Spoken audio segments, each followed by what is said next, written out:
Hulk Hogan and Ric Flair make their returns. Brock Lesnar destroys Dominic and Rey Mysterio. Your full Raw review starts right after this. All right, so we're going to get right back to the WWE podcast in a second, but I just want to talk quickly about a product I recently came across, and it's called Mirrex, M-I-R-R-E-X. So for you guys out there, you may want to direct your female counterpart to this website. It's pretty cool. It's a makeup mirror, but it's much more than that. The company is based in Colorado, and just so you guys know, Mirrex stands for the Innovative Mirror. They're here to improve the lifestyle of individuals, and they want to take a step into the future, and that they have.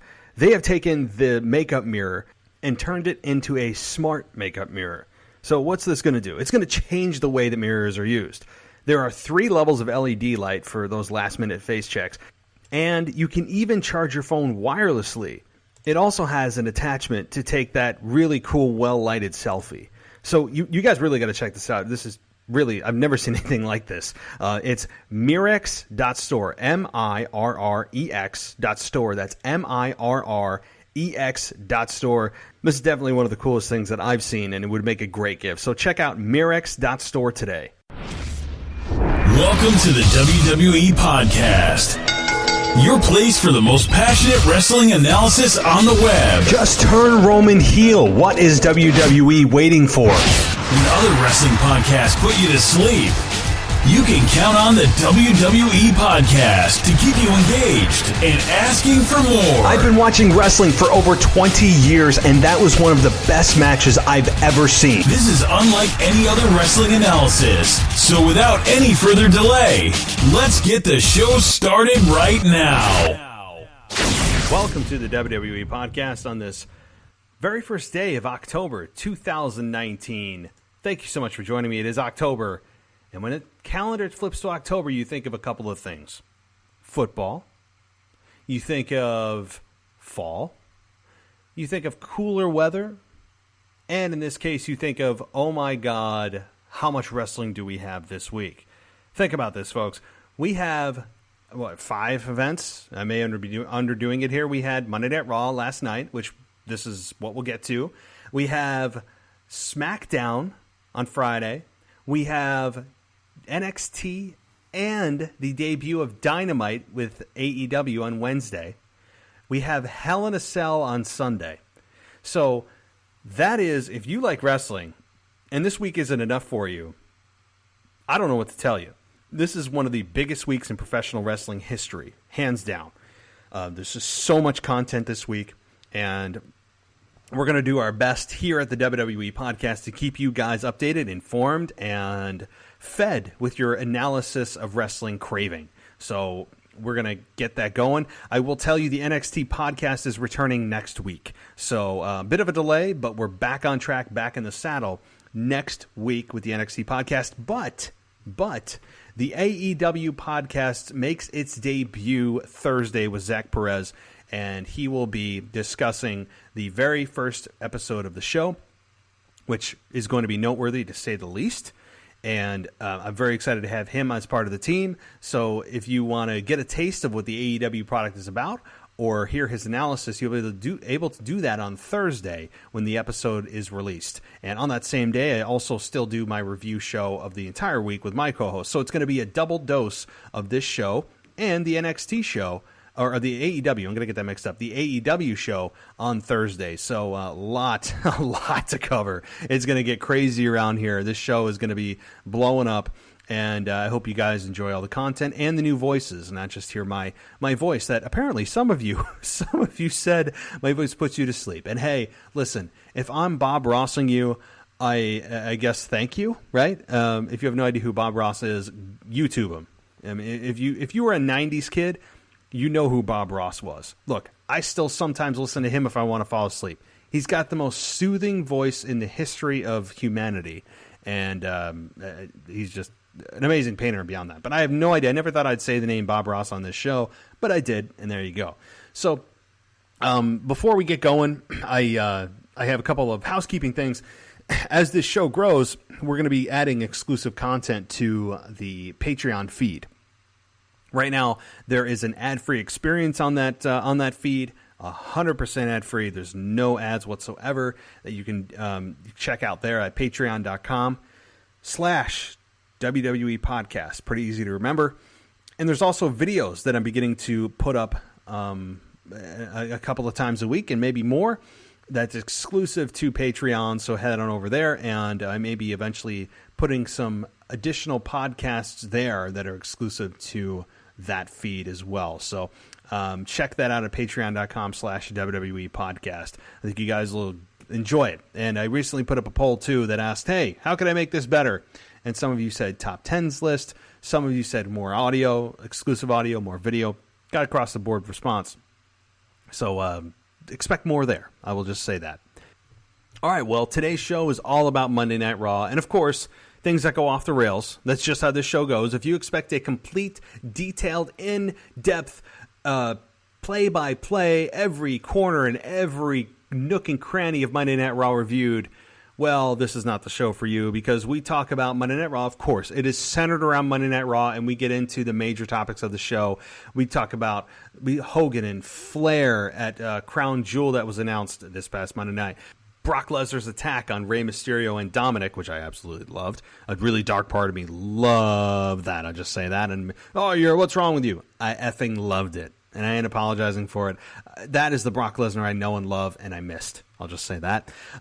We also talk about the very uncomfortable length of time that Bobby Lashley and Lana made out. I don't know where the hell this stands. I'm not sure. But maybe it's, I don't know. I felt like I was watching an 80s porn movie with Rusev standing there looking like he was the stereotypical 80s porn guy, and a little bit of Ron Jeremy going on there. I don't know. But it was a little weird. And I don't know where they're going with it. But again, and as you'll hear with my analysis with Zach, I didn't love it. I didn't hate it. I just was like, hey, as Hurricane Helm said, what's up with that? I mean, that's my reaction to that whole thing. I'm willing to give it a chance. I just have no freaking idea how to feel about it. I really don't. But it's clearly leading to a Rusev and Bobby Lashley match. So a lot of stuff we talked about. Of course, we also get into the massive Smackdown show that's happening this Friday on Fox, and the possibility of what The Rock could do at this show. Lots of different possibilities, including some things that go really off the beaten path. And potential matches for The Rock. Yeah, I know you're saying he said he's done with wrestling, and I agree. But we kind of fantasy book a little bit there. So tons of stuff. Austin possibly returning for Smackdown on Friday. Just a whole slew of things that are just covered in this show that we cover for almost 2 hours. It's just craziness. So if you love long-form audio, this is going to be the podcast for you. And again, I'll be back tomorrow with some more analysis. And as Friday nights have now taken the SmackDown show to it and made Friday night its home, I may be switching up my wrestling nostalgia to Tuesday, or to Wednesday rather, and have my SmackDown live review on Sunday, because I'm going to keep the same days I'm recording, but maybe flip the switch on those two. I'll see how this week goes, and maybe I'll do that. But again, same days I'm recording, maybe just slight change of topics based on WWE's change in SmackDown being done on Friday rather than Tuesday. So tomorrow I'll be continuing my in-depth review and preview as we go closer to the SmackDown debut on Fox, which is pretty much a pay-per-view. It's a televised free pay-per-view is what it is. So we're looking forward to that, and maybe discuss some of the news coming out of the wire. So there'll be a lot to unpack as we just rattle off the biggest week in professional wrestling history. I mean, as far as debuts of Fox and debuts of new promotions and head-to-head competition between organizations for the first time since the Monday Night Wars. And yeah, it may not be a war, but it's head-to-head competition. How about that? So, all right. Well, guys, at the end of a hard week, it's great to sit down, take some time off, and watch some football. There really isn't anything better, right? Sunday comes along where you got to go to work Monday, but football's always there for you, right? They're that like best friend that comes with you on Sunday. They're always there. There's just nothing like the NFL. And there's no better way to make the games even more exciting than to bet on them. So how do you do that? You go to mybookie.ag. Easy, right? Mybookie.ag. No one gives you more ways to win than they do. All you have to do is head to mybookie.ag. Just do the smart thing. If you're going to bet on football this season, just bet with MyBookie. If you're the kind of guy that likes to bet a little and win a lot, just try a parlay. If all of your picks come through, you'll multiply your winnings, and no matter how you bet, the NFL season is the best time of the year to bet, hands down. Join now and MyBookie will double your first deposit. Just use promo code WWE to activate the offer. That's promo code WWE to activate that offer of doubling your deposit. Go visit mybookie.ag today. You play, you win, and you get paid. So let's get right to it. Let's get to the conversation with myself and Zach. And again, guys, I'll talk to you tomorrow. Until then, see you next time. All right, welcome to the WWE Podcast. Very big day today. Very big day because not only are we going to be discussing Monday Night Raw in its season premiere, that was a complete overhaul of the set. We got our pyro back. We got an attack from Brock Lesnar on Dominic and Rey Mysterio, which I want to talk about in just a couple of minutes. We've got a huge week, not just in WWE, but also with AEW NXT going head-to-head for the first time ever in AEW's debut of Dynamite tomorrow night on TNT. And then Friday, of course, is no longer Smackdown Live, folks. It is just Friday Night Smackdown or Smackdown. Premiere on Fox with The Rock returning. Brock Lesnar's going to be there. CM Punk, is he suddenly being hired by WWE again? Tons of stuff to talk about. But with all of that being said, I would like to, at this time, introduce my co-host for today, and your host for the AEW podcast starting tomorrow and debuting on Thursday, Zach Perez. Welcome to the show. Thank you. Glad to be here. Glad to be here for a really crazy week of wrestling. And this is the week that we really looked at and go, oh my God, look at all the wrestling we have this week.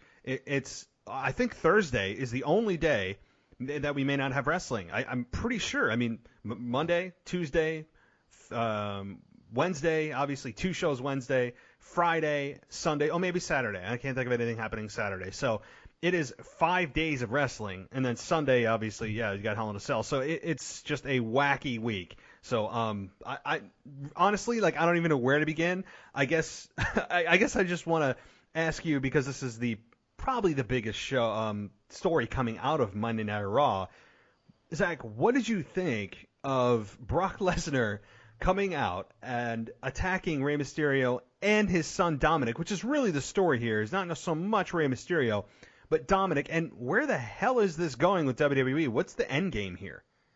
Yeah, I really thought that kind of caught me off guard. You know, I expected some kind of stare down, or maybe he would kind of come in and try and rescue his dad or something like that, and then quickly shuffle out of the ring. But when he threw him over the barricade like that, it just instantly brought my mind back to the Zach Gowen beatdown that Brock Lesnar did way back in the day, the one-legged wrestler who came into the WWE. That was the same kind of out of nowhere, almost cringeworthy beatdown, and it worked so perfectly. The whole crowd was into it. The heat was, you could feel it. It felt like the closest thing, I think, to the Attitude Era that I've seen in quite some time with Brock.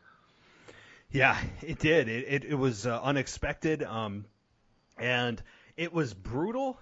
However, and I tweeted this out too, and I feel like maybe a bad person, but just some dark part of my soul really enjoyed that.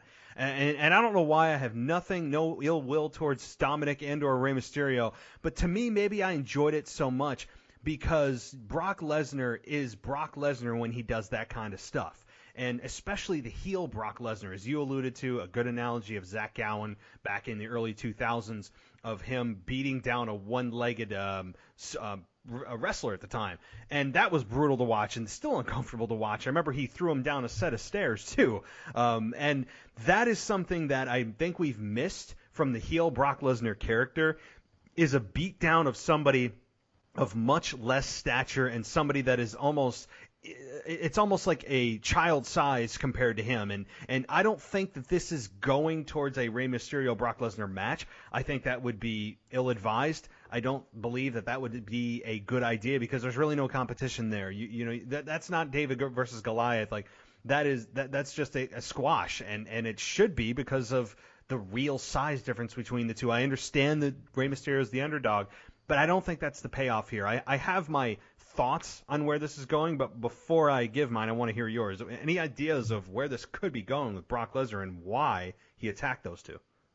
Yeah, it's interesting. I had some different thoughts about it at first. I was thinking maybe they would do some sort of 2-on-1 handicap match and have Dominic make his debut, maybe under the name Dom Mysterio with a mask or something like that. That would be a pretty cool thing to do. But like you said, the problem is that it would be a squash match, and it would feel a little weird to be right off the bat just jobbing the pair of them out in their first match as a tag team. So I think immediately I kind of threw that idea out of my mind. And then I read some interesting things this morning about the idea that Cain Velasquez may be getting set up for a match with Brock Lesnar. He recently just did a couple matches for AAA in Mexico, and actually one show of those was in New York City at Madison Square Garden, the Hulu Theater.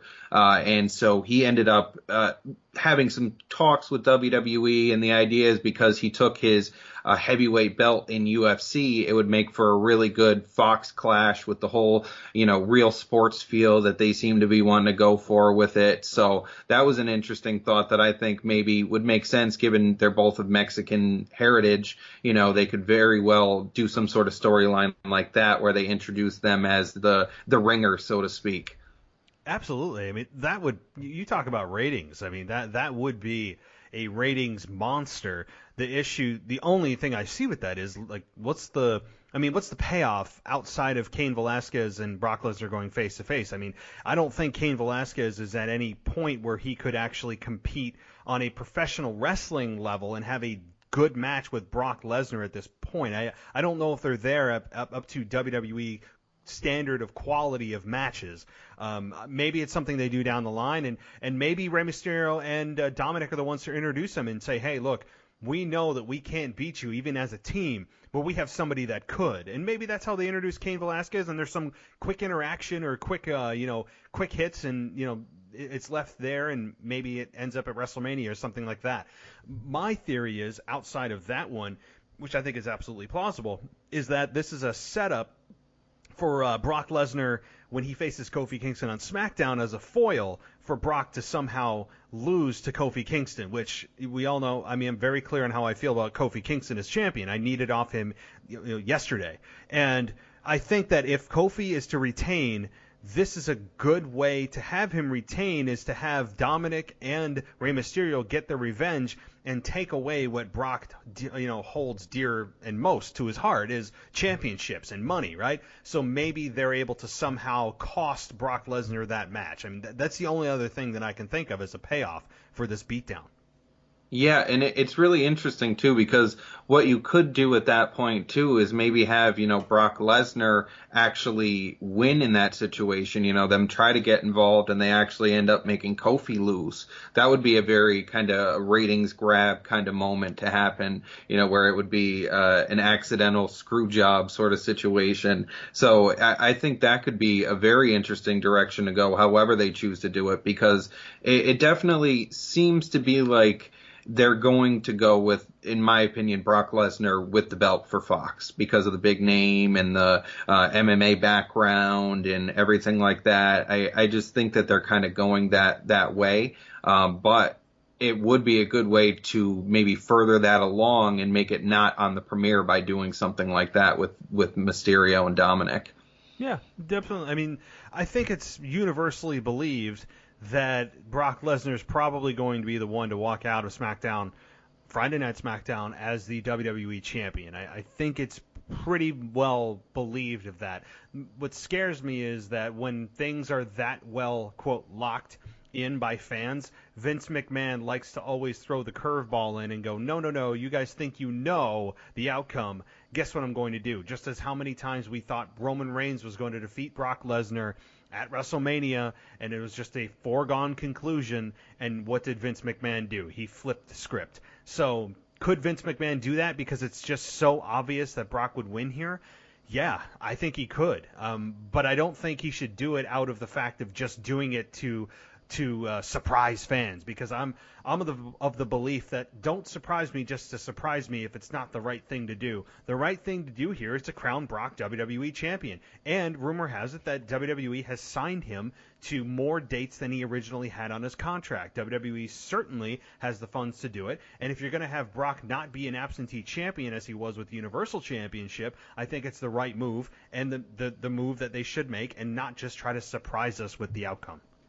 Yeah, definitely. And you look at, like you said, moments with Brock Lesnar in the past, and he's a perfect example of how those kind of surprise finishes just because can be terrible. You know, I thought that him taking the streak from The Undertaker at WrestleMania was one of the worst ideas in wrestling. I don't think that was necessary whatsoever. I don't think it really did anything that it could have with what a huge streak that was. And it just kind of shows when you go that direction just to surprise people, it never really works unless you have a really, really good reason to do it. And I think that it is, like you said, the right decision at this time to go with Brock Lesnar as champion. And with him going full time, I think that this could possibly be one of his best reigns, given the way that they're going to put so much emphasis on Smackdown, and I'm sure when the draft rolls around, they're going to bring in lots of big names and surprises, and so I think that you could see some really interesting matches that'll kind of push Brock as an in-ring competitor with some really big names.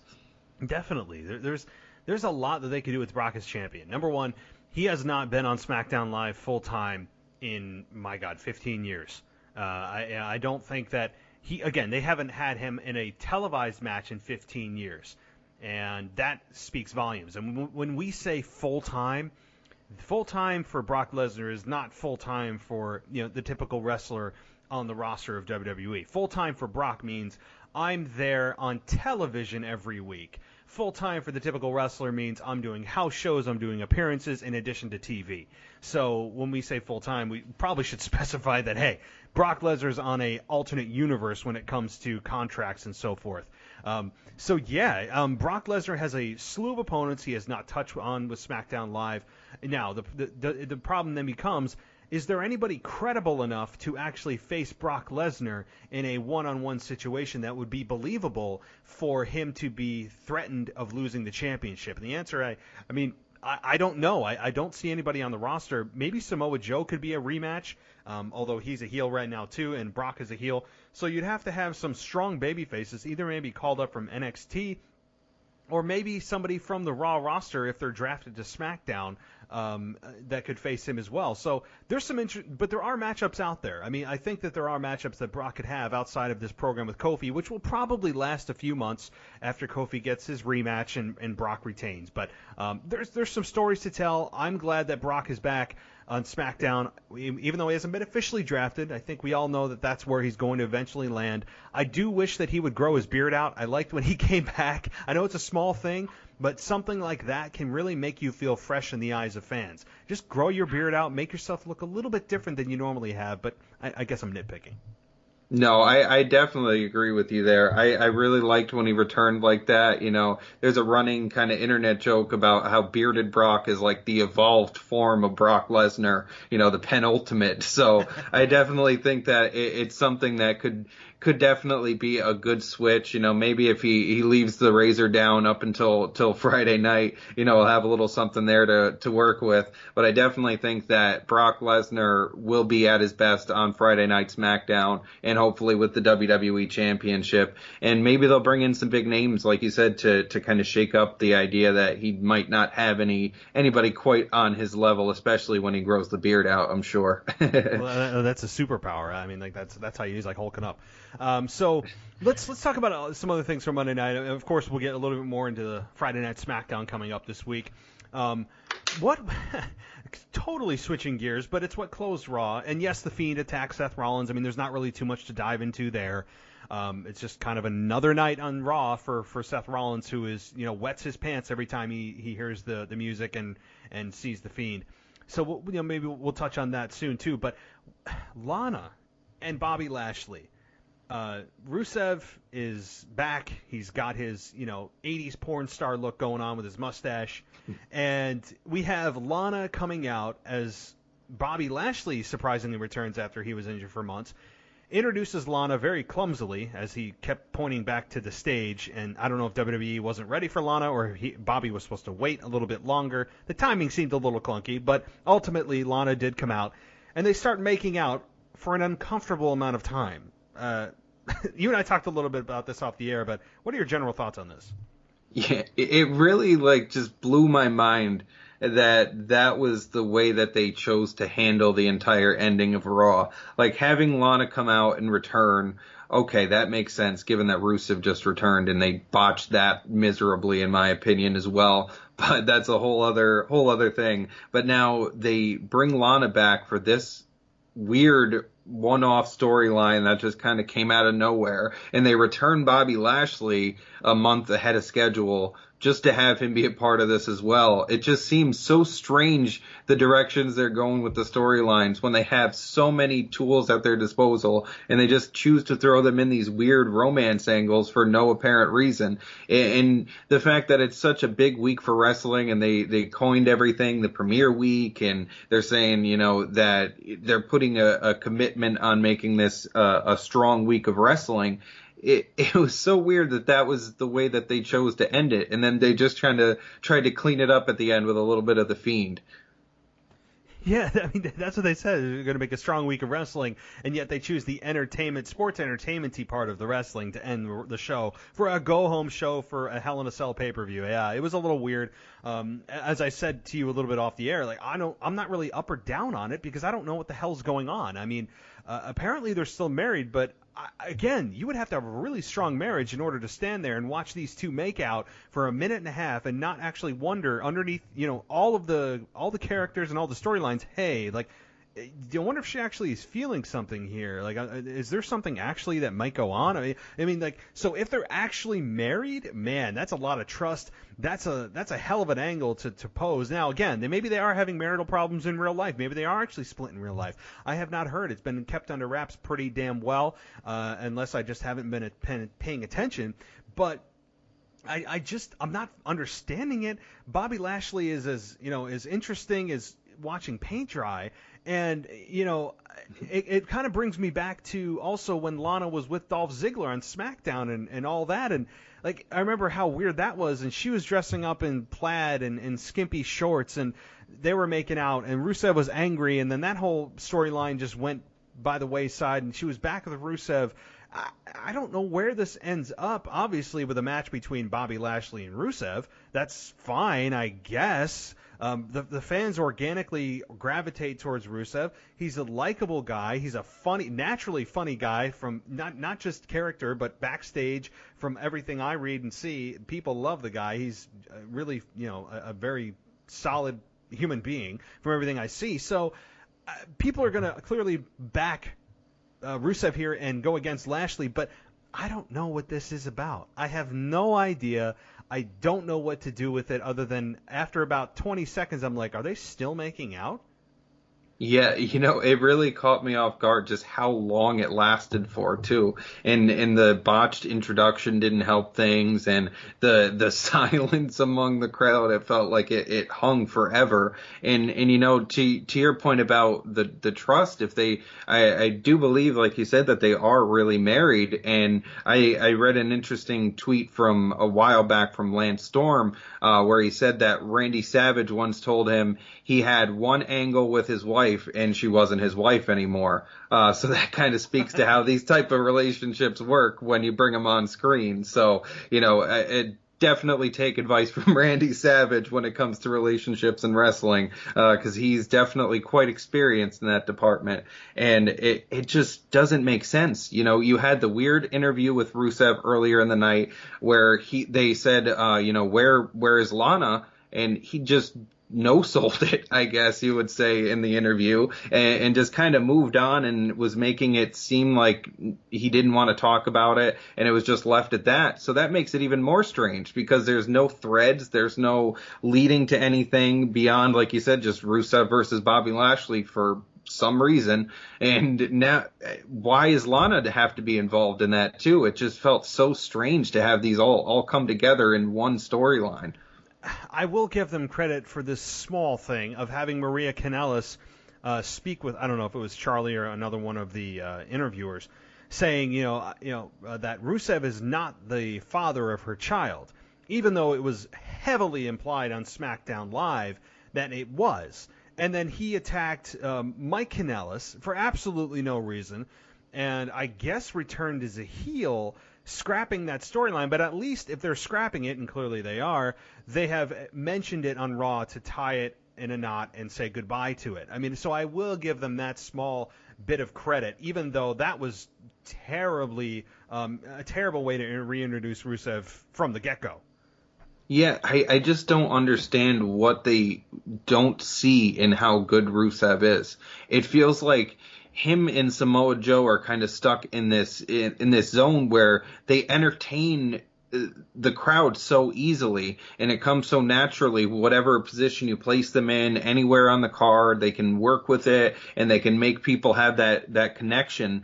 But for some reason, WWE has no idea what they're doing with them on a week-to-week basis. And Rusev especially, though, it's just, why bring him back for this? He was a big name. He was being tossed around in rumor mills for, maybe he'll sign to AEW, maybe he'll leave, maybe him and Lana both leave. And to bring him back in just such a weird kind of lackluster way, and then to just have it brushed off and thrown under the table, it was just a really weird experience all in all. It was weird. I mean, I don't even know what more to say about it. I really don't. So now, before we continue any further, I do want to let everyone know, and I said at the beginning of the show, that Zach's going to be hosting by himself. I will not be there, so that's a cool deal. If y'all are tired of my voice, you will get to hear Zach by himself discuss AEW on a weekly basis, AEW Dynamite, and any time that they have a pay-per-view, he'll be doing a review, and those will drop on Thursdays. So, Zach, just tell everyone a little bit about the show that you'll be doing, and how they can follow you on social media. Yeah, so if you're interested in the show, you can follow me at Spots High on Twitter. I'm going to be basically going into all things AEW. I've been following them since the pay-per-view back at All Out. So I've been following very closely along, keeping a very watchful eye. Kind of brought me back into wrestling kind of as a full-time fan. So it's definitely something that's kind of near and dear to my heart, and I love what they're doing. I actually met Cody Rhodes at a Northeast Wrestling show at the Joseph Bruno Stadium, and that was a really interesting experience. Really nice guy, really attentive to the kids there and everything like that. So it was a cool experience, and to see somebody like that thriving and making a great promotion like AEW, it was something that really, really brought me in and said that I was going to be making sure to be a big supporter of the company, and this podcast is the perfect way of doing it. I'm going to dive into everything to do with anything that goes on Dynamite, and definitely try and bring an interesting and very unfiltered take on what's going to go on. I'm not just going to be biased because I like the people involved and everything like that. I'll definitely be very, very straightforward with my opinion, as I always am.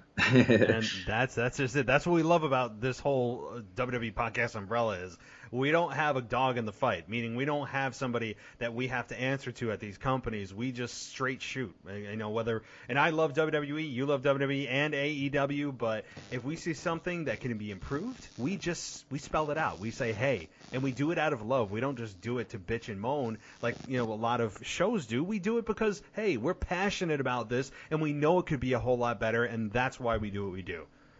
Exactly. And, it's like when you've watched something for so many years and you're so invested in the world of wrestling, and you see it, you really want it to be the best that it can be. It's almost like you're kind of raising a child because you grew up with it as a child yourself. It's like you look back on it and you just go, oh, I've seen what great wrestling is. I've seen the peak of what things can really be when they're clicking. Why can't we just bring it to that? And so, being able to discuss that with wrestling fans and bring my opinion to wrestling fans, it's just really the perfect way to network that concept of trying to build wrestling as the best it can be. And I think that's really what all wrestling fans really want. It is. That's a good point, too, because we know how good wrestling can be. The golden era of the Attitude Era, of course, was great. But outside of the Attitude Era, there were some really good times. I mean, even the Ruthless Aggression Era produced some great rivalries. Edge and John Cena, for an example. I loved that rivalry. Of course, the overuse of Randy Orton and John Cena, although really great, was a bit overused. But there have been some rivalries and moments that have been created outside of that golden era. And the point is that we know how awesome wrestling can be. And that's what keeps bringing us back. And knowing that that potential is still out there is what drives us to want to see the product improve.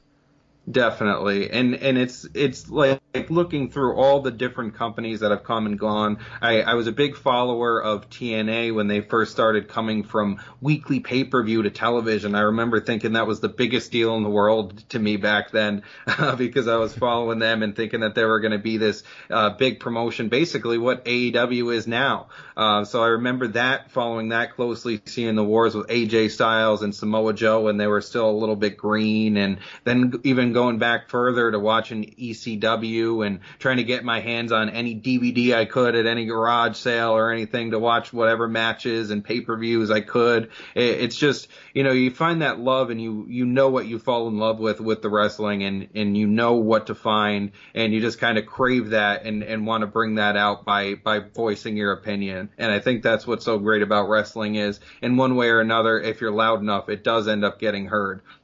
It does. The WWE has really made a conscious effort over the last few months, and, well, really more recently with the rise of AEW, and they can say whatever they want. I think that they know that if they sit on their laurels, that fans are going to gravitate towards a product that feels fresh, that feels new, that feels edgy, and back to the way that things used to be. And Vince McMahon can call it a blood and guts company all they want, but as Cody Rhodes said, and he's damn right, that this business was built on blood and guts. So for Vince McMahon to be holier than thou, that, they're just blood and guts, as it's some kind of lowbrow type of quality, doesn't realize that he built the WWF into what it was during the Attitude Era that was a lot of blood and guts.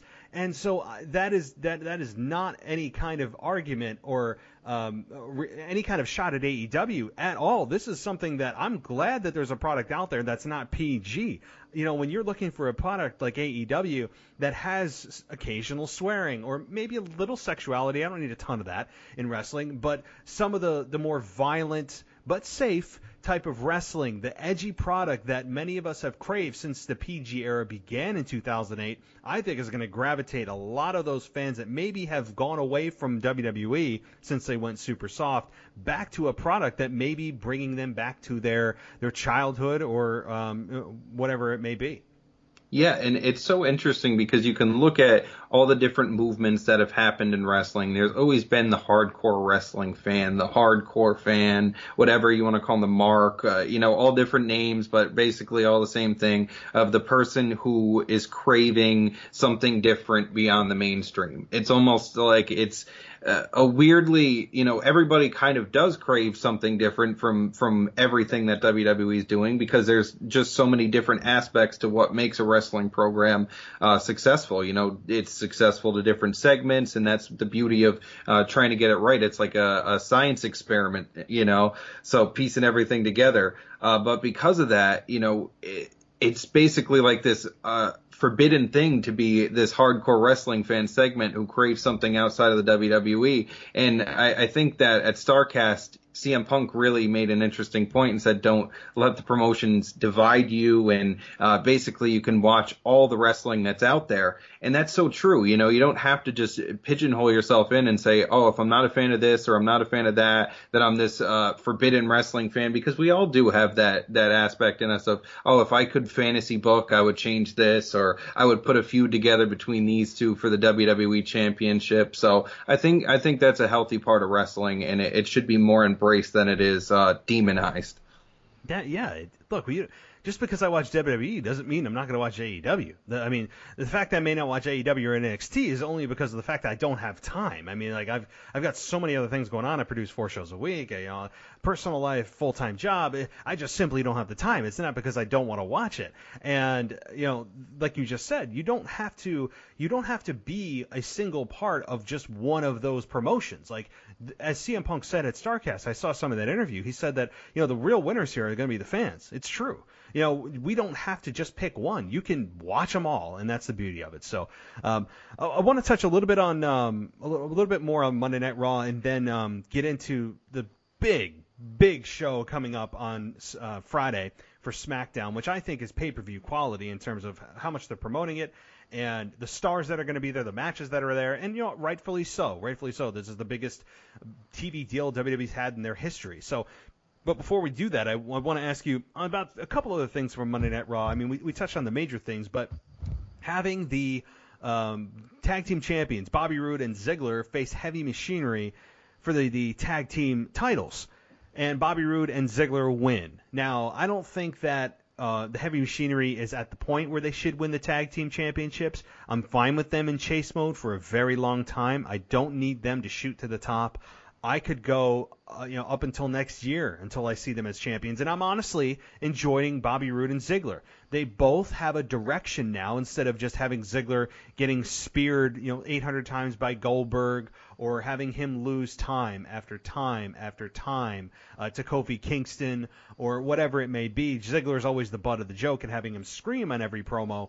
And by the same token, Bobby Roode, who's been outside of one word, he has been an extremely shallow in terms of depth of character type of person. And I think that he has got a great look. I think he's a very talented individual inside the ring.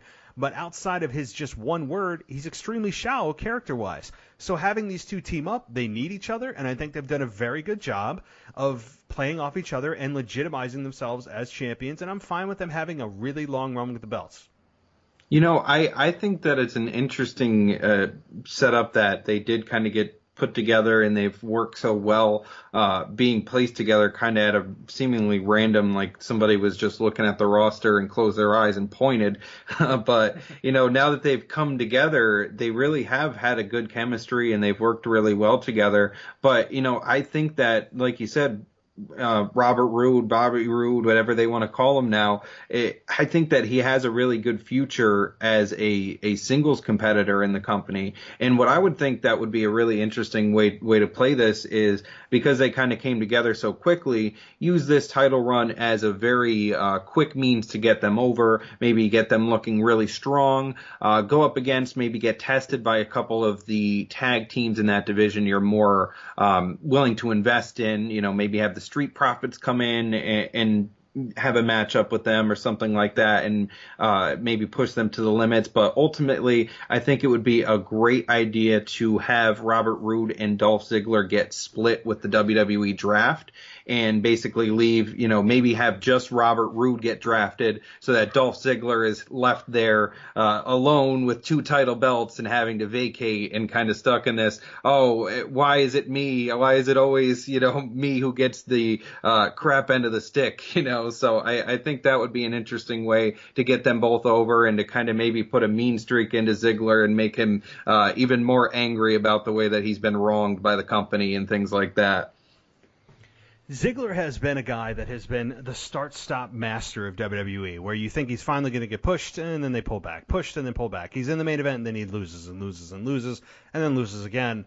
And so I would not be opposed to that plan. My problem with, though, the only issue, a couple issues. Number one, I just don't think WWE has the confidence in Ziggler to ever really carry the ship as a singles competitor. I mean, we've seen it for his entire career, outside of winning the heavyweight championship a couple of times, which outside of the one that was a cash-in the night after WrestleMania, he hasn't ever had that really meaningful, memorable run. And he's a guy that has always felt he's never reached his full potential, and he's the start-stop master, which makes fans not really care. And WWE has educated us to not care because he talks a good game, he's a good promo, he screams a lot, and I think, is an underrated star that could have been at the top tier for a extended period of time, and he just never had that opportunity.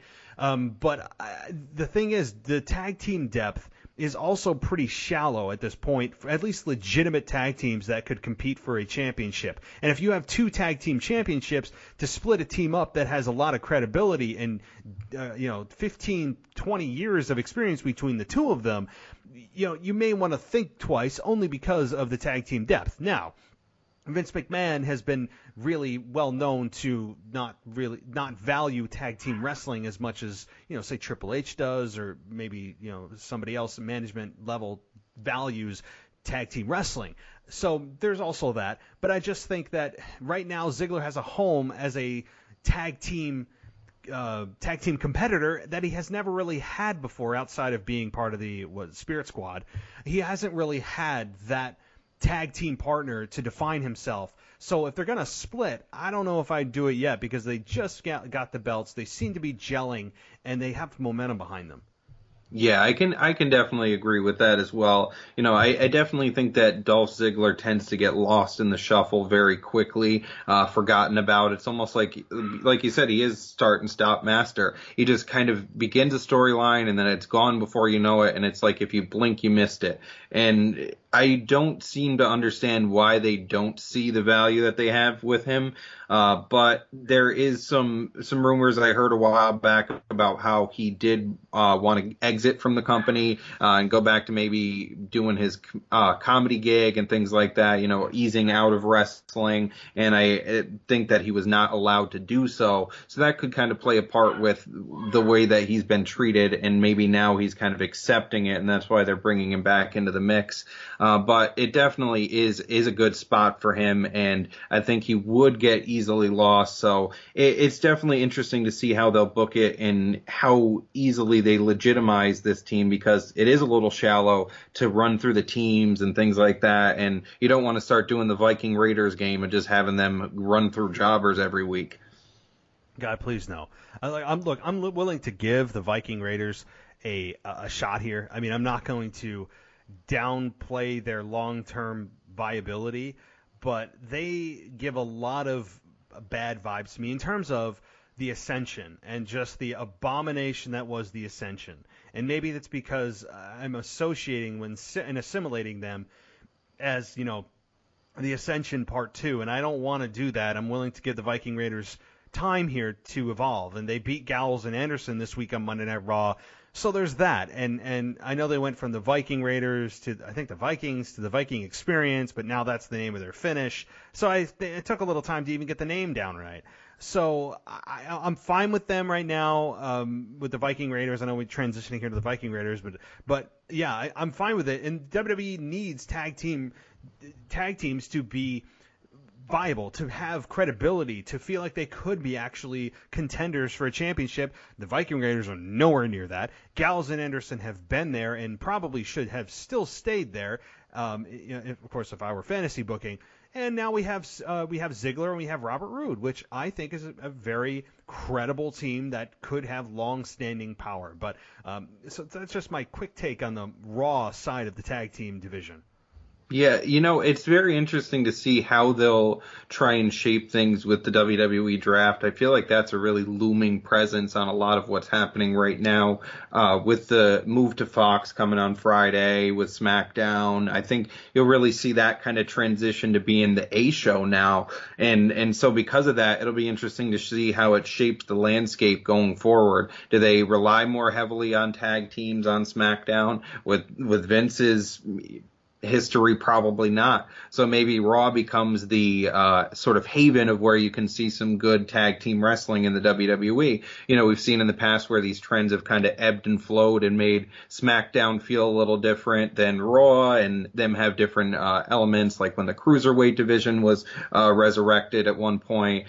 Just all different things they've done in the past where it makes them feel different. And that could be something that you see where the Raw tag team division gets strengthened, and that'll help push the guys like Dolph Ziggler and Robert Roode and the Viking Raiders and the OC to have a really deep pool of talent there. And an interesting point that this brings up too is those AOP segments have really been phenomenal as well, and I think that they could be a really big part of whatever division they end up in the, whether it Raw, SmackDown, NXT, whatever they end up going back to. And I think that tag team wrestling as a whole will hopefully get a little bit stronger and maybe move to that 3-hour comfortability of Raw.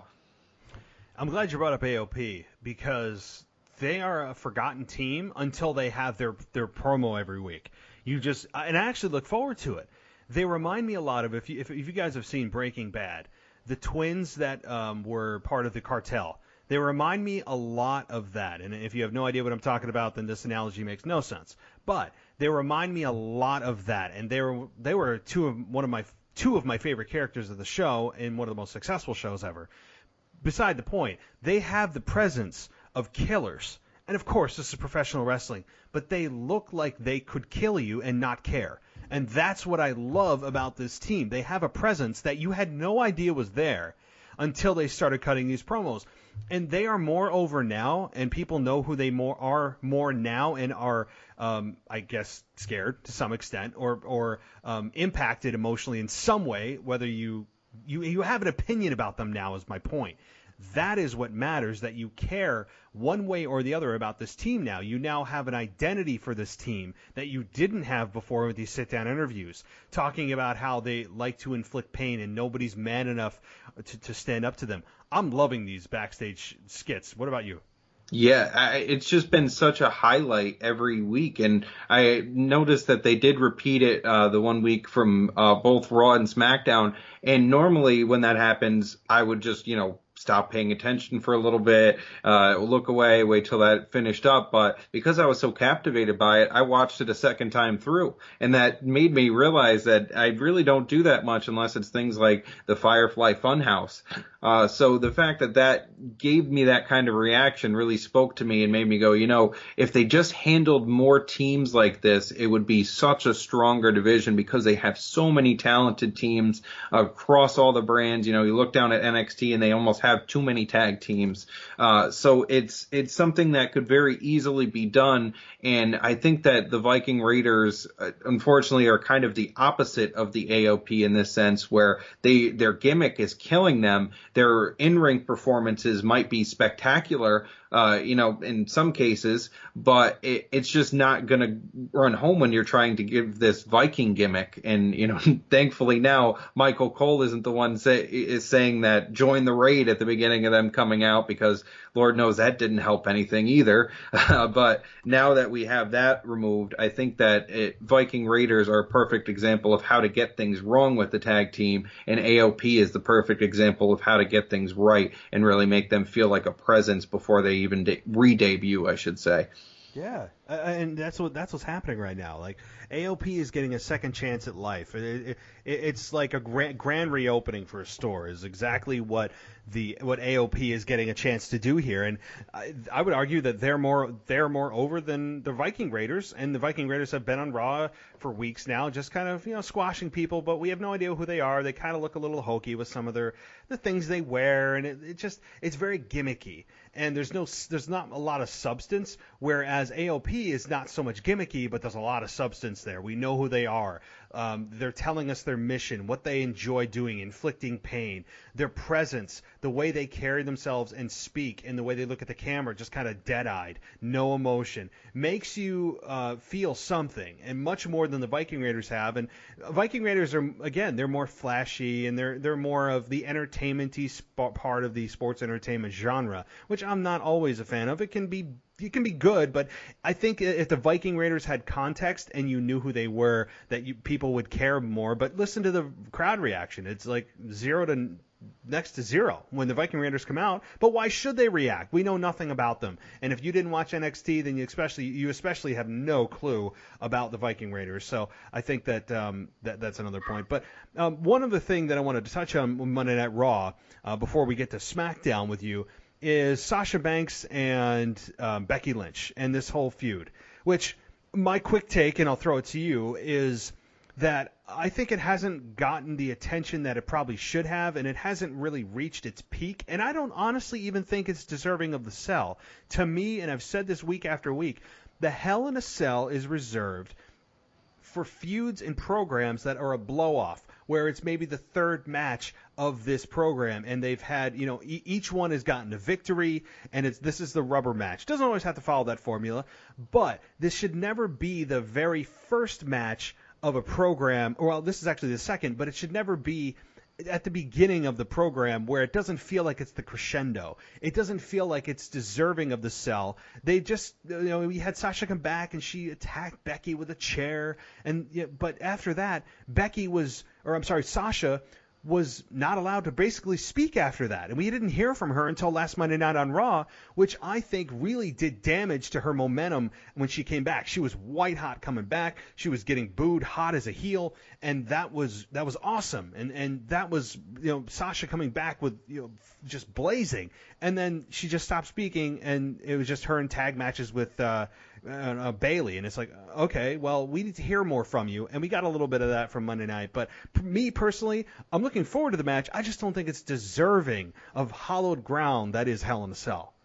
Yeah, I can completely agree with that. It very much feels like it's mirroring another feud that's in the WWE down in NXT with Killian Dane and Matt Riddle, where they're just constantly coming out and attacking each other, but it's really not going anywhere. There's really no substance other than just, every time they're out, you can expect that the other person's going to come out and attack them. And that doesn't really drive forward a feud. And I think that you're seeing the same kind of sputtering wheels in the mud kind of moments with these feuds where they're at now. Because like you said, it doesn't feel like it deserves to be in Hell in a Cell. You've had some quotes that have been good. Like one that stuck out to me from Becky Lynch was, she said, "You made it personal, I'm going to make it painful." And the crowd kind of had a nice reaction to that and things. So there have been some moments where Becky has kind of really sold it, but there hasn't been enough of those moments. It's just kind of been these one-off little maybe one word or one sentence quotables that you can take out of it,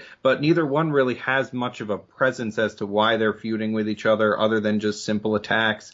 And it just feels like there should have been a lot more there, a lot more back and forth, and a lot more thought put into the way that they were presenting this feud. And it should have been something that had a large payoff. Hell in a Cell would have been great, but it needed a lot more build-up to make it so that it could be great. That's the problem. And look, I think that these two are going to have a very good match. I don't think the quality of the match is going to be the problem. The problem I have is the story doesn't warrant Hell in a Cell. And unfortunately, WWE has just driven Hell in a Cell into part of the pay-per-view schedule of the annual pay-per-views. I don't like that. I know that they're all about gimmicky stuff, and they put TLC as a pay-per-view of its own, and the Elimination Chamber is a pay-per-view of its own. To me, you bring out those matches when the story warrants it. I don't need you to just put it in, and whatever feuds happen to be going on at the time, get the matches put inside the cell. It's backwards thinking, and it waters down what Hell in a Cell used to mean. I mean, think about what the cell meant. When you had somebody challenge somebody to a Hell in a Cell match, you were like, oh my God, it's going to be a Hell in a Cell match. Now it's like, oh yeah, it's part of the pay-per-view schedule. We'll see. We'll see that later in the year. I don't like to feel that way when Hell in a Cell rolls around. Think about the matches we've seen in Hell in a Cell. To me, the greatest of all time, Undertaker, Shawn Michaels, 97 Bad Blood. First one ever, yes, but it was psychologically the best put together program I've ever seen for Hell in a Cell ever. Yes, we had the 1998 King of the Ring with Mick Foley and his infamous drop off the cell. We had Cactus Jack retire inside the cell in 2000 against Triple H and then return for WrestleMania 16. But there have been so many great moments inside the cell. The 6-man Hell in a Cell match with Kurt Angle, Rock, Rikishi. I mean, there have been some really great moments. And those were matches that happened because the story warranted it instead of it having been built into the schedule of WWE's pay-per-view lineup. Yeah, and that's something that I've really despised, is that they've roped in things like TLC, Hell in a Cell, Elimination Chamber, and they've made it so that they're part of the schedule and you know what to expect. I loved the days of when the stipulation matches would be part of the surprise of the pay-per-view. It was kind of part of the fun to not know exactly what type of matchups you would see. And a lot of the great storylines that I remember from the Attitude Era were in leading up to the pay-per-view, there would be a surprise announcement of what the stipulation would be, and it would amplify the intensity. And I think that's become kind of lost by these one-off pay-per-view events of where you're having gimmick match number 17 on the monthly schedule. So I think that it's something that they should go away from, especially now that they're doing things with Fox and they're making the television feel like a big deal. I think that they should go the same route with the pay-per-views and make them feel more unique and go back to just simply naming them actual names and not match stipulations. And I think that'll go a long way, along with the added pyro and flashy things like that, having real new sets for each individual pay-per-view again. All those sort of things will help add to the mystique of making it feel like a bigger deal again, and that starts with the storytelling, but also the way that they handle the pay-per-views, like you said. Yeah, that's the whole thing. But I think we're probably, this is falling on deaf ears when it comes to WWE. I think they are locked in their ways. They love these gimmicky pay-per-views where they can try to sell the stipulation instead of trying to sell the story, which would in essence actually sell the pay-per-view instead of just having these gimmicks try to sell the pay-per-view, which is exactly what they're doing here. Hell in a Cell again. I mean, I've made my case. I'm not going to repeat myself. But as far as the Sasha Banks and Becky program goes, getting back to that, it has been a little bit underwhelming. As you said, there's kind of very little foundation for this. Like, Sasha never really came back with a reason why she decided to attack Becky. Like, she never really came back and, there's this deep-seated hatred when she left. Yeah, she said that, she was basically saying, it should have been me in the main event of the main event of WrestleMania, not you. That's not good enough for me. I mean, jealousy is something that, to me, doesn't work. Why didn't she attack Charlotte if that's the case? Or Ronda Rousey? I mean, why Becky? It doesn't hold a lot of water with me that it's just because of that. And I don't know if they can't tie it back to anything in NXT. I mean, I just don't see something that would garner a reason for her to come back and do this. And if she did it, again, they haven't done a great job of continuing the explanation. It's just kind of, you said, attack, counterattack, counterattack, Sasha runs away.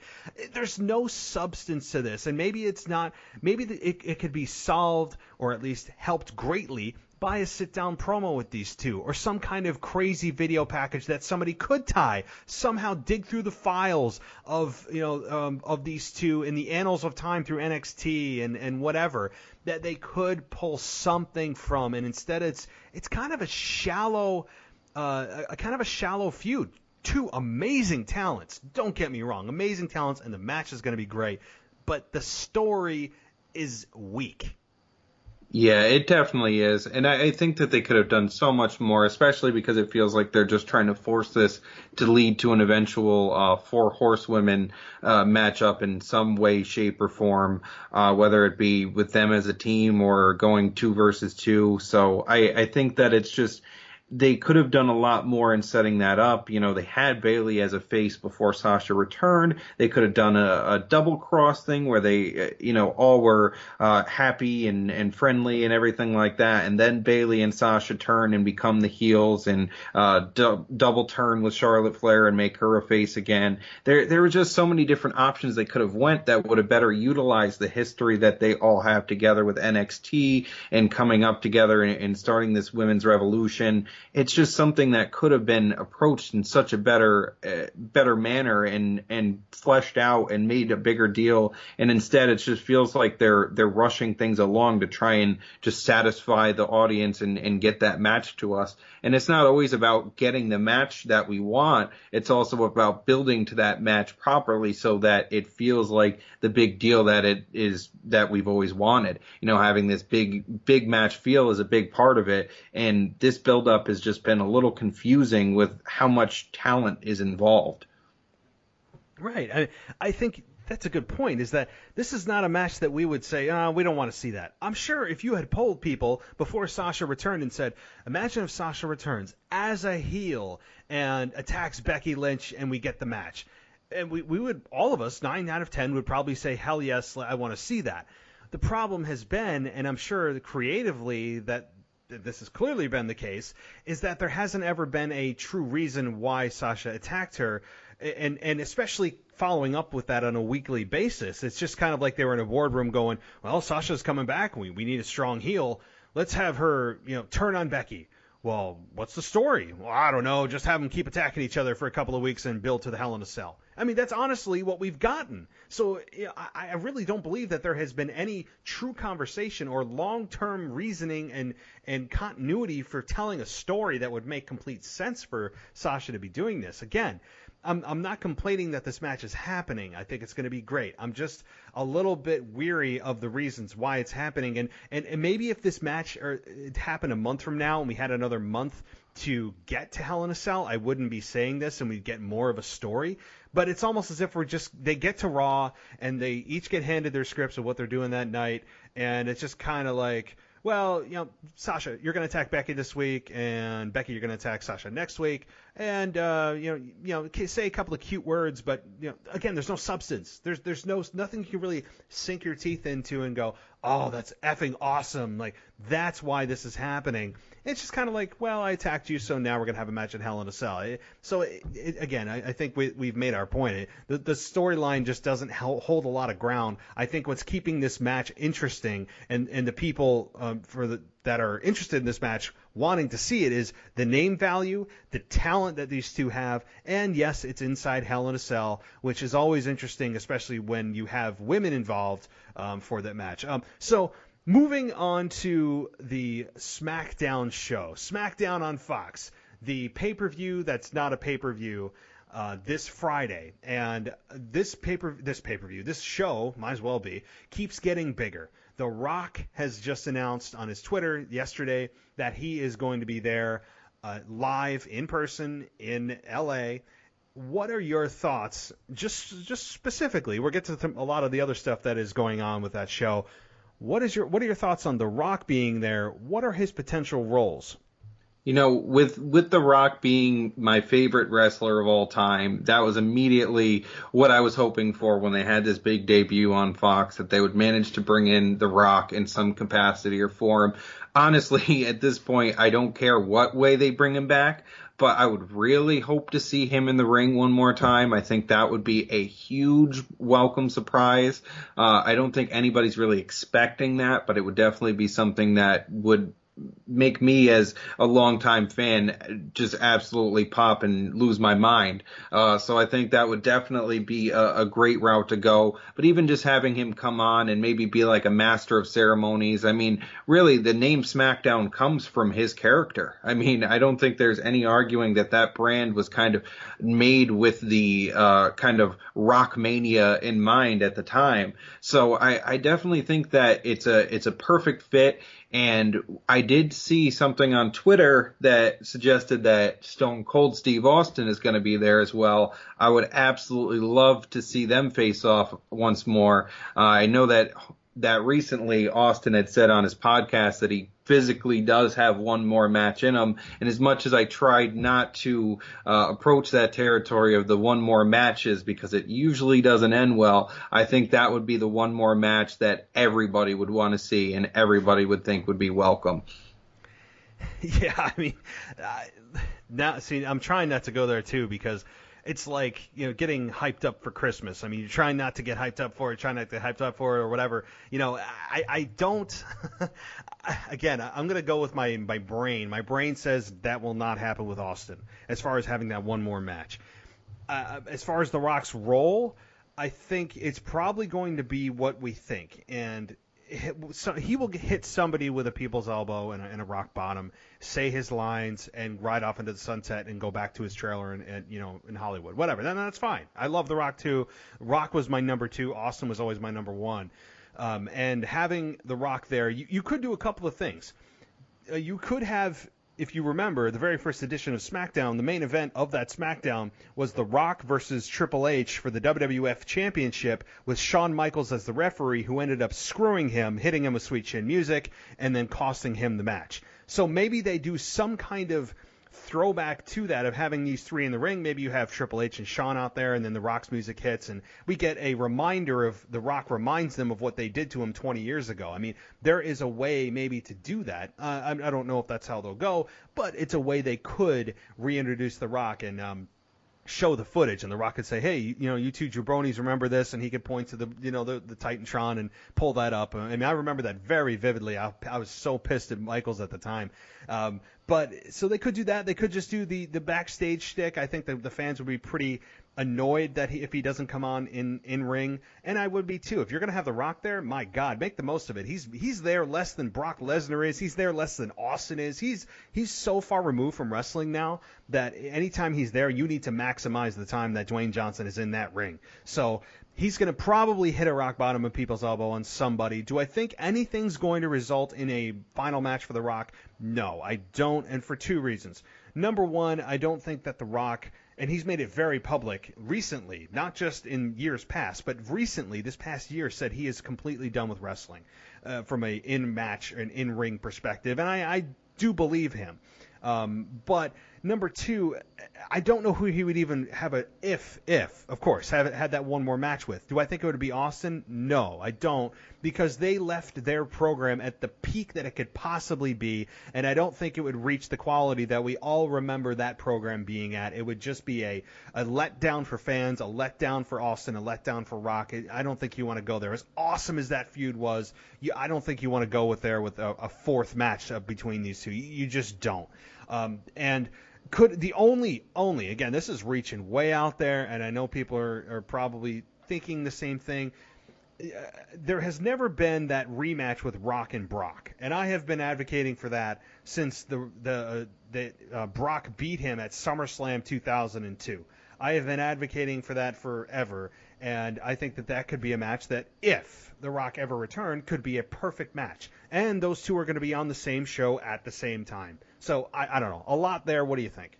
Yeah, I definitely think that would be a great matchup. Like you said, Rock versus Austin, as great as it sounds, probably wouldn't deliver on the actual results.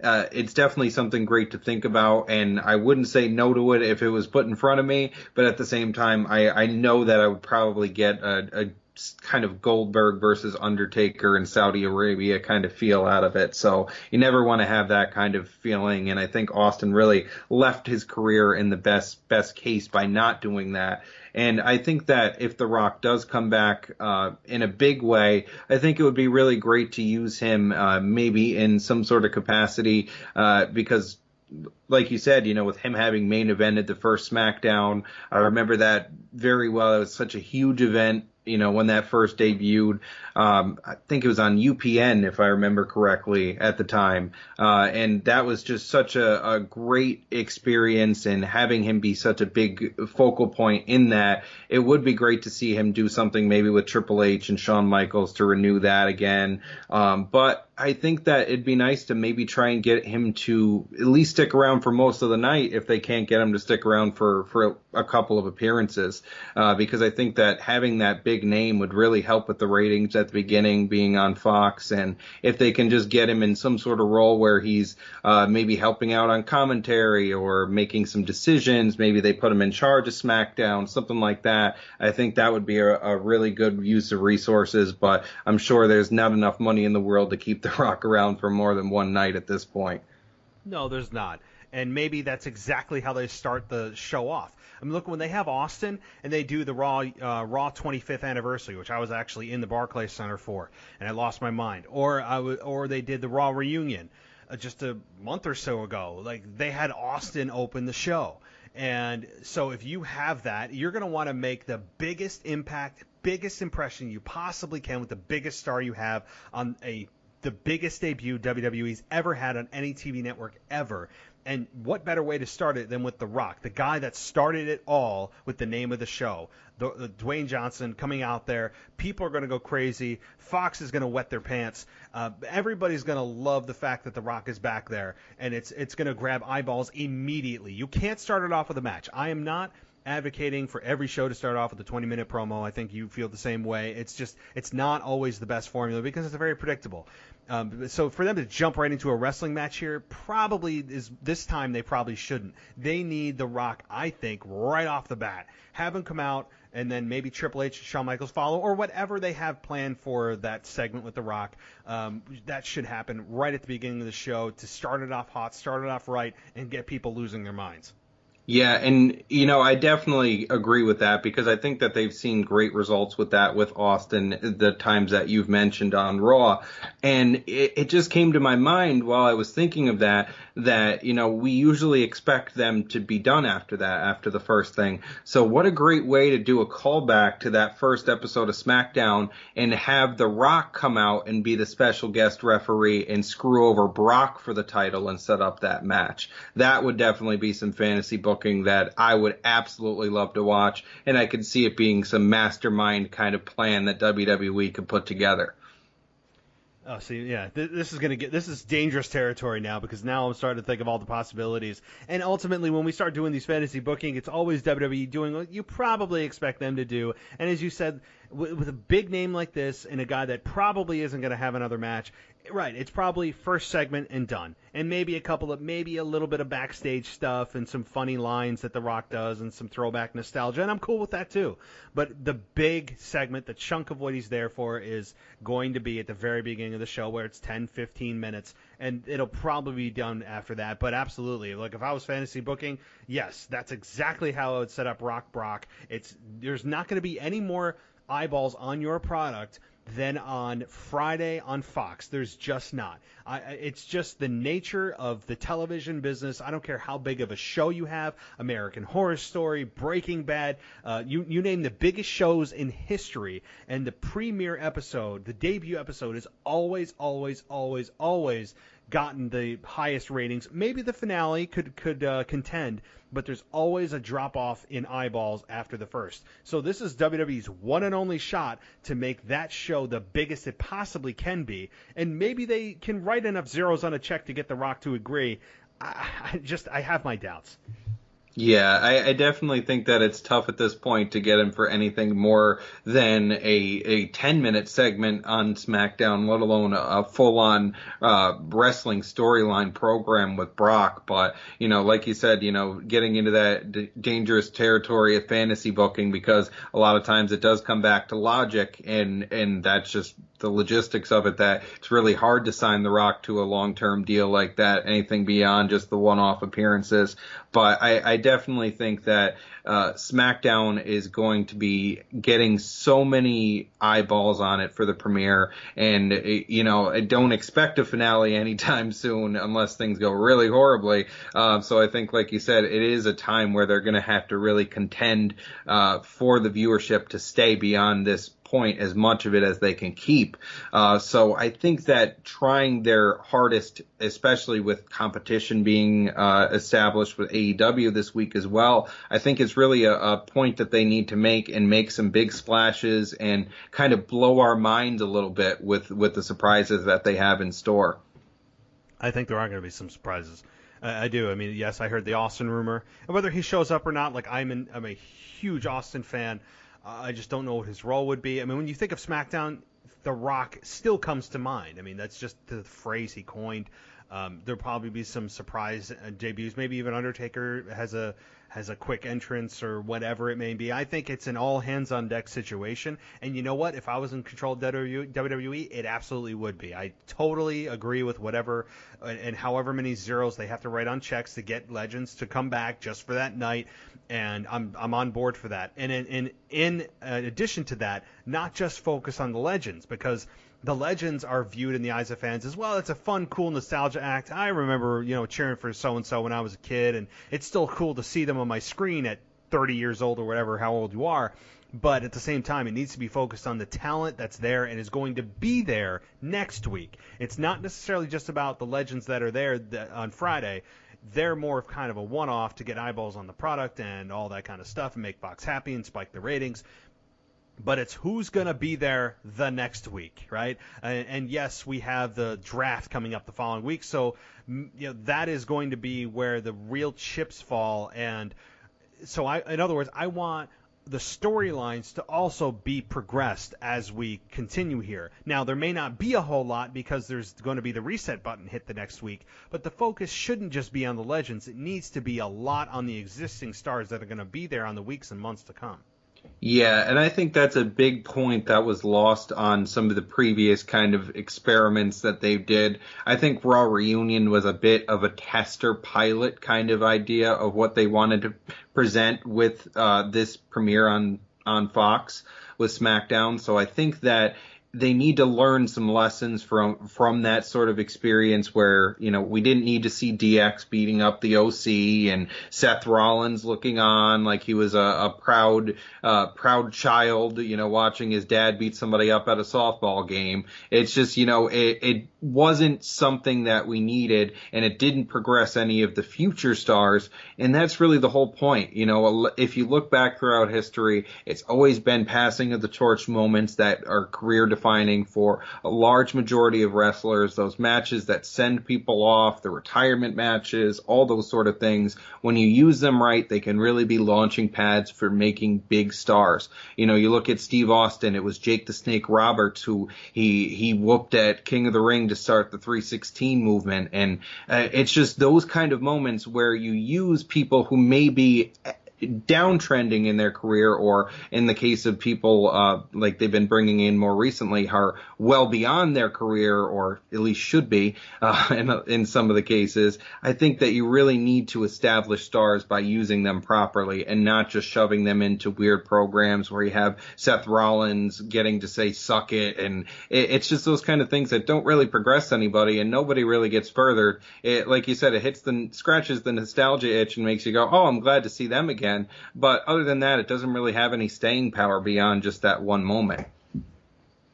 Right, and that's the danger that WWE poses every time they go to the well for these legends. And how many more times can WWE go to the well to pull these legends out? Not too many, and not too many, if any, are capable of having that one more match, right? And even Hogan, which I can't believe I forgot that segment on Raw, which we'll talk about in just a second, but even Hogan got booed, or he got the one more match, and not got booed. He got booed last week on Raw, but this week he got the one more match chance. I'm sitting there going, what in the hell are you guys talking about, one more match?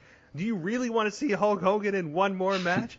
So, and actually, well, since I'm already talking about it, what in the hell is Ric Flair and Hulk Hogan doing in a team versus team match? Number one, I never want to see these two in an actual match again because, look, Father Time has said it's over. I don't know what the crowd in Phoenix or wherever they were this week were saying, and when they were thinking it. Hey, let's say one more match. Do you really want to see that? Do you really want to see Hogan versus Flair in one more match? I don't need to see them either A, kill themselves, literally, or do you want to see them hurt themselves or embarrass the company? Neither. And none of those. None of the above is the answer. My quick thoughts on that is it looks like the Saudi Arabian government and the prince has paid WWE enough to basically implement his fantasy matches in a pay-per-view crown jewel that has a massive dark cloud hanging over it from last year. And ultimately, the matches at Saudi Arabia mean nothing. They are a glorified house show with a prince that uses WWE and his money to create fantasy matches as if he's a 12-year-old playing a video game. Yeah, it's really kind of a despicable part of the WWE business model, really, to have these Saudi Arabia shows.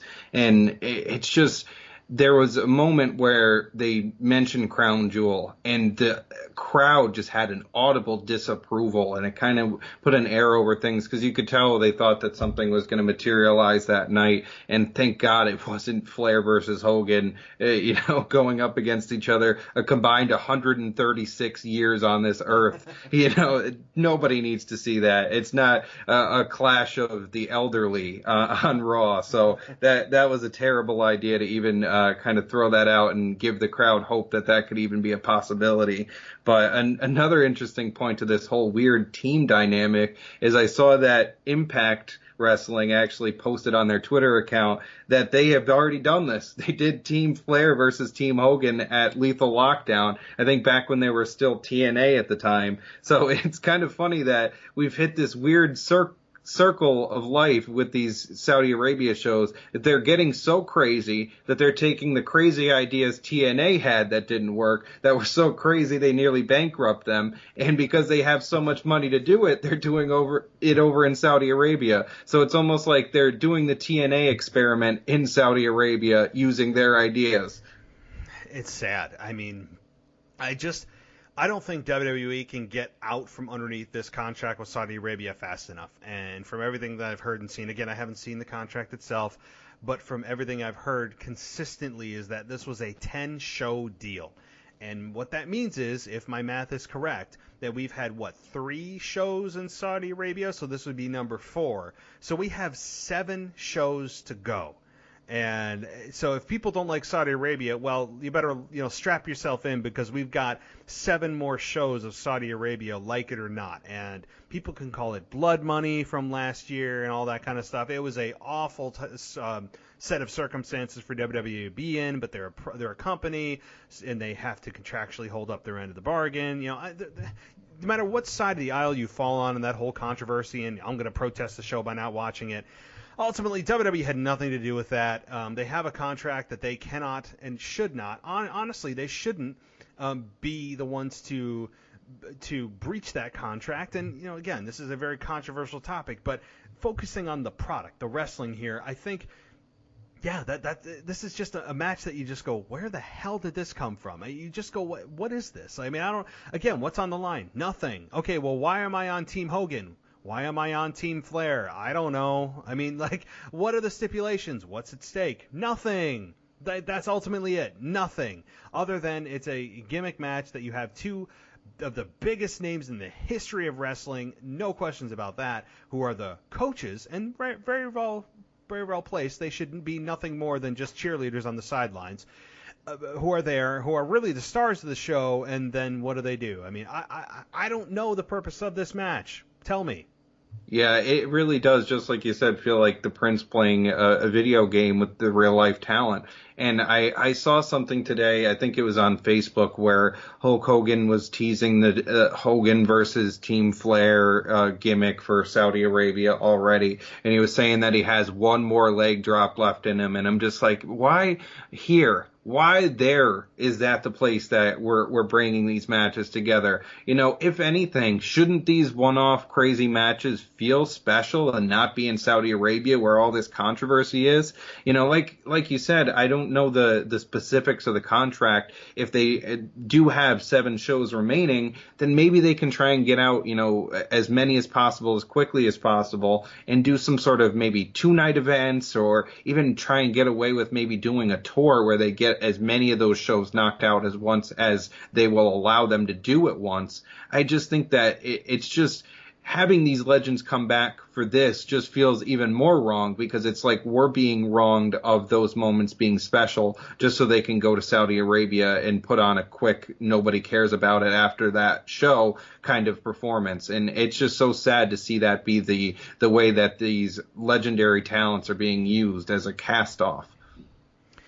And again, I mean, the thing is, you kind of said it. The talent and the legends are all being tainted by it being in Saudi Arabia, a place that we are, as American fans, Canadian fans, everybody else in the world, fans of WWE, have been educated to go, oh, Saudi Arabia, that place, the place that doesn't allow women to compete in a public forum, that doesn't allow women to drive. Oh, wait, no, they just allowed them to drive in 2019.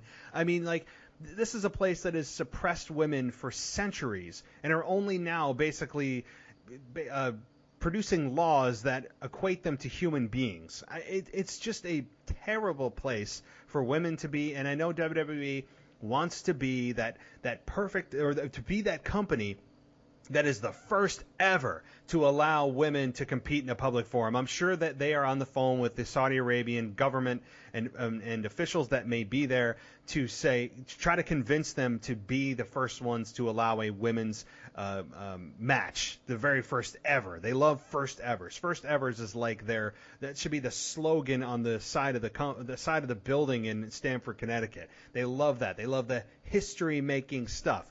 And imagine the press that WWE would get for them to be the first ones that Saudi Arabian government allows women to compete in. And so I think that's what they're after ultimately. And again, that's not the ultimate goal, but that is certainly one that I am sure that they are chipping away at every single time that there's a show there.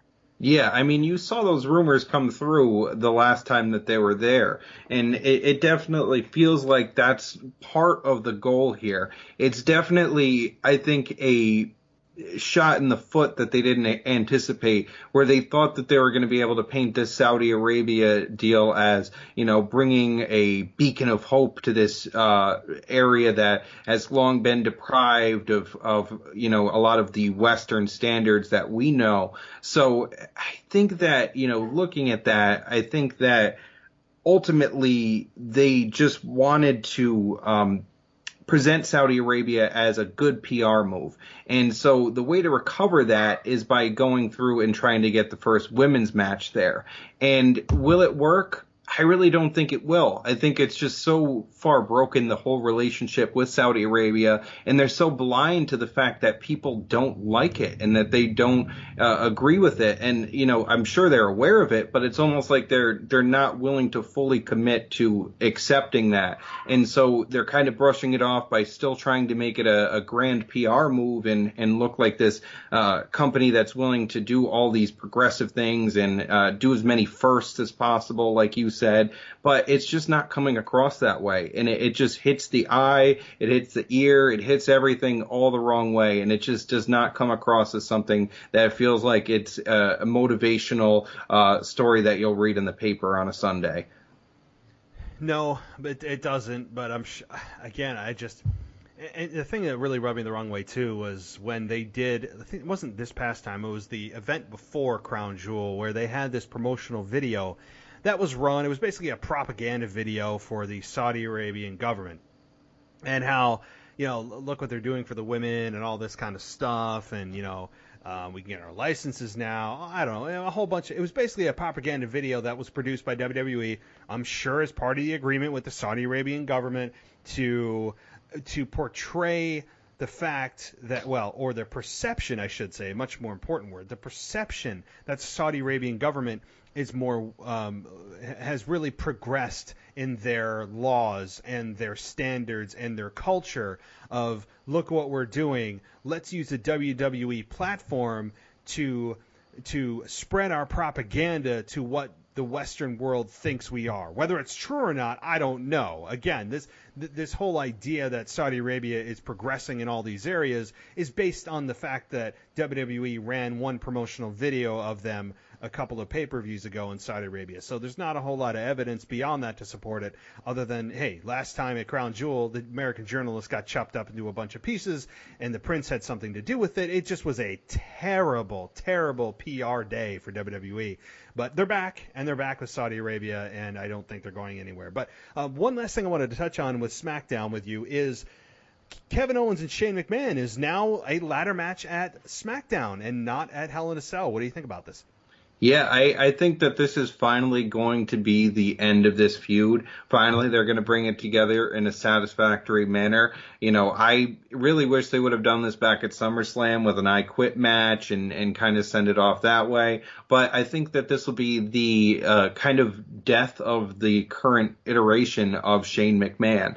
I think that there will definitely be a spot where he's high up on a high ladder and he falls down, because we all know that's what Shane does best. He does the high bumps really well. And I think that'll lead to Kevin Owens grabbing the briefcase and basically getting Shane fired. And I think ultimately that'll be the best thing for the rebranded Friday Night Smackdown, and being on Fox and having this kind of real sports atmosphere with the draft and it no longer being called the Superstar Shakeup. It seems very clear that they're trying to put a lot of attention and also alter the product's feel for Fox, and so I think that'll definitely be a good way of doing that.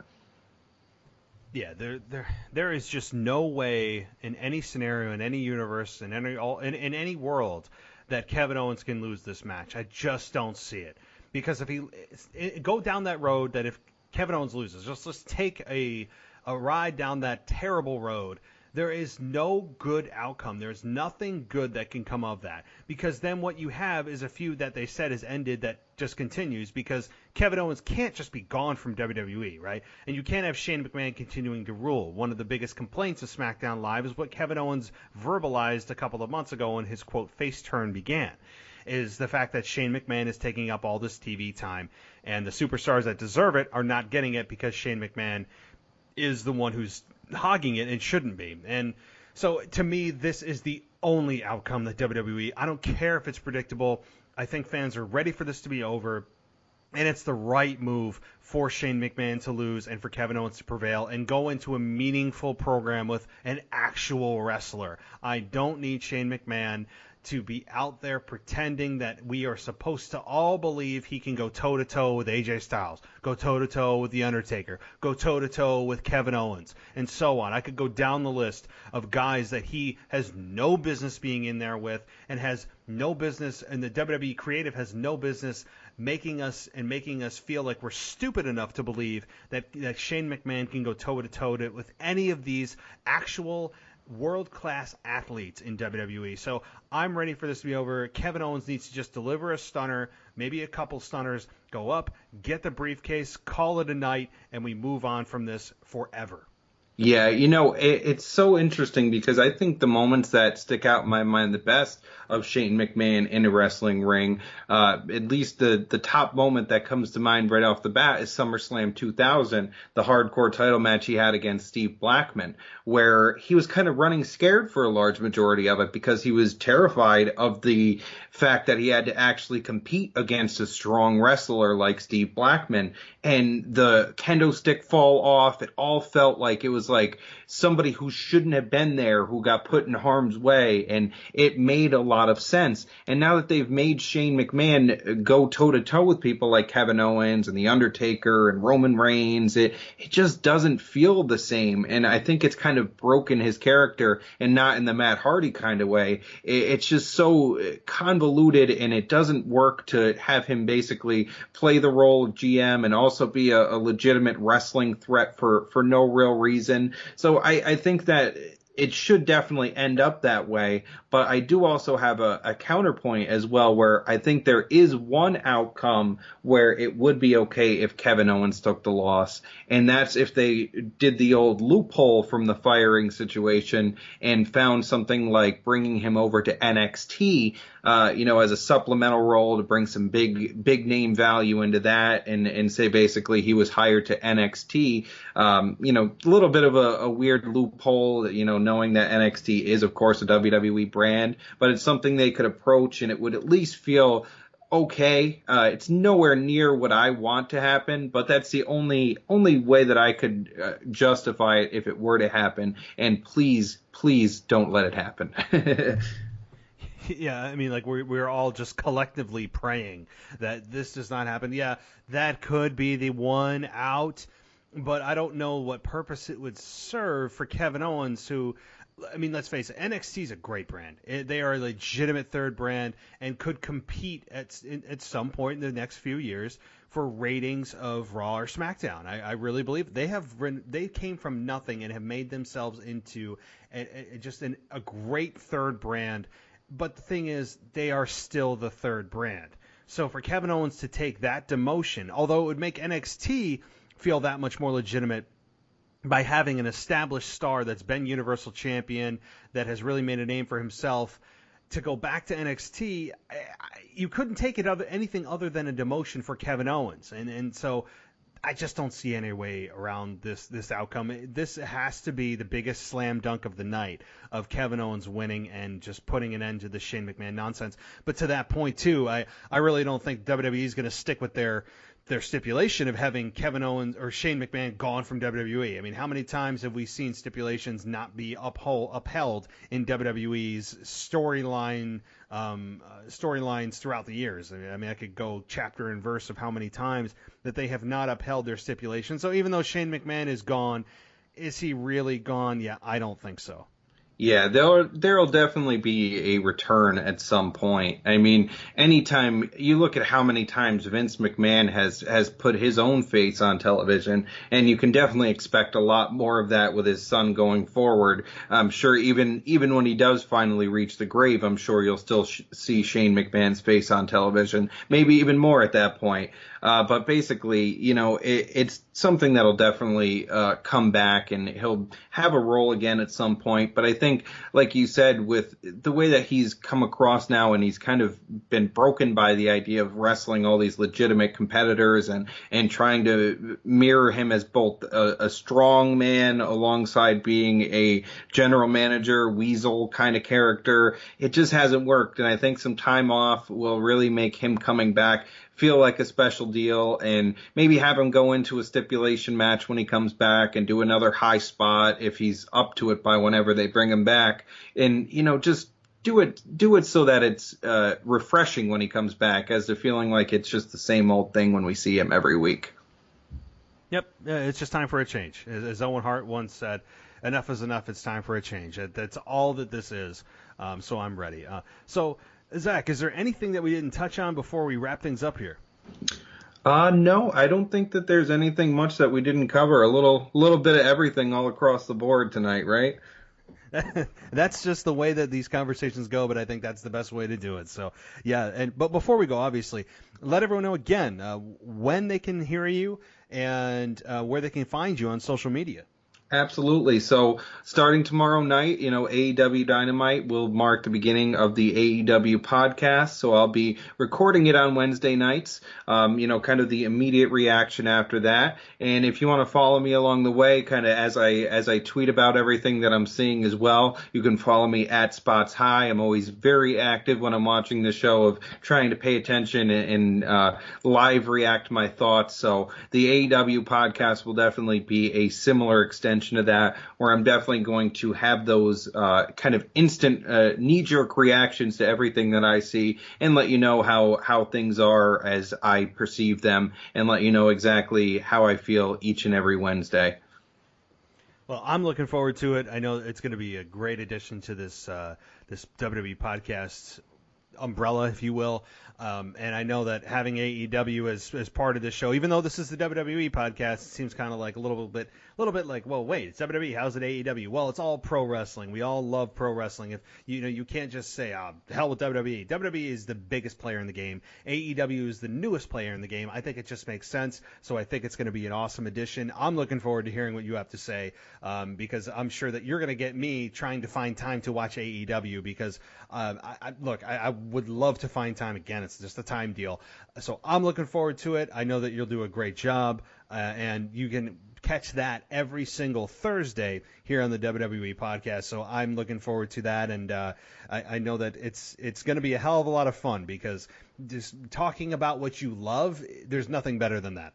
Absolutely. And I've really fallen back in love with wrestling in such a force, because now that social media is such a big part of wrestling as a whole, you really get to see how the wrestling fans embrace it. And that's what ended up bringing me in to write my first article and now start my very first podcast. So I'm excited to really let my inner wrestling nerd unleash all over the internet.